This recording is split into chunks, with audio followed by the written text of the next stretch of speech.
رضا صاحب، آپ نے ابھی عمر صاحب کا بیپر بھی سنا، تو یہ ساری تفصیلات سپریم کورٹ میں بھی جمع ہوئی چیف جسٹس کے پاس، اب وہ IMF کے پاس بھی جمع ہو گئی، تو یہ معاملات کمیٹی آپس میں بیٹھ کے یہ پارلیمنٹ میں طے کر سکتے تھے، نہیں کر سکے، اب یہ کسی اور فورم پہ جائیں گی؟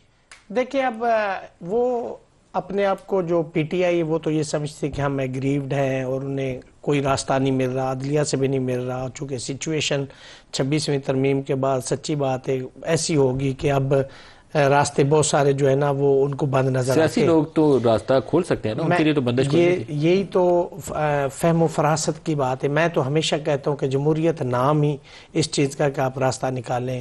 یہ جو ہمارے پولیٹیکل لوگ ہیں ان کی سوچ یہ ہونی چاہیے کہ آپ کو بجائے کہ اپنا جو معاملات ہے اپنے گھر میں بیٹھ کے حل کرنے کی بجائے آپ کسی کی طرف جائیں یا کوئی آپ کو کہے کہ آپ ایسے نہیں ایسے کرو، اس سے بہتر ہے کہ آپس میں بیٹھ کے اس کا راستہ نکالا جائے۔ بہترین حال یہ اب دو آپشن۔ لیکن سر ایک چیز بتائیں، اور دو تین چیزیں اکٹھی ہو رہی ہیں، مجھے اس کی ریزن نہیں ابھی سمجھ آئی۔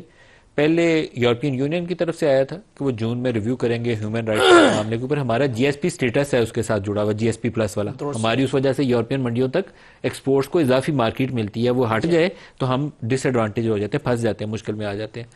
آپ کی کرپشن پرسپشن کے اوپر ٹرانسپیرنسی کی رپورٹ آئی ہے، اس نے کہا کرپشن پاکستان میں بڑھ گئی ہے، وہ 6 اشاریے ہیں، 6 اشاریوں میں ہم سارے ویری بیڈلی پلیسڈ۔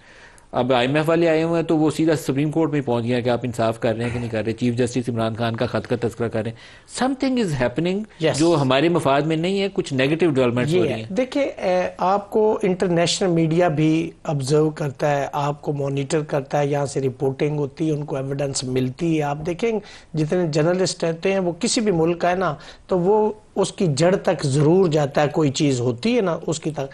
یہاں پہ پاکستان میں دیکھیں بڑی میرٹ کی بات ہے کہ اس پاکستان کے اندر ہیومن رائٹس کی وائلیشن جو اب بھی ہوئی ہیں نا، یہ مشرف کے ڈکٹیٹرشپ کے دور میں نہیں ہوئی۔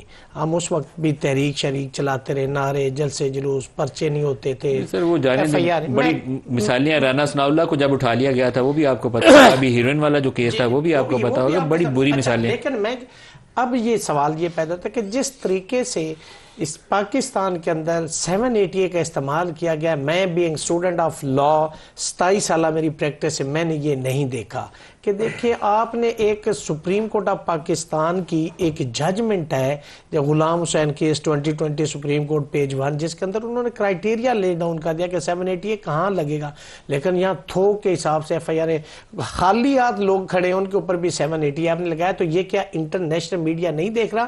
اس لیے جہاں کی آپ بات کر رہے ہیں یا یہ جو لوگ اپنے کنسرن شو کر رہے ہیں، چونکہ جتنا مرضی آپ اوپر ان چیزوں کے بلینکٹ ڈال لیں یہ آپ نہیں چھپا سکتے۔ لوگوں تک یہ ایکسیس ہے، لوگوں کو انفارمیشن ہے، لوگوں کے پاس یہ میٹیریل ہے۔ دیٹس وائی لوگوں کے اندر بھی یہ اپریہنشن ہے، جو باہر سے لوگ آتے ہیں، جو ٹیمیں آتی ہیں جیسے IMF ہے، ان کے پاس یہ میٹیریل ہے اور ہمیں اس پہ وری کرنا چاہیے۔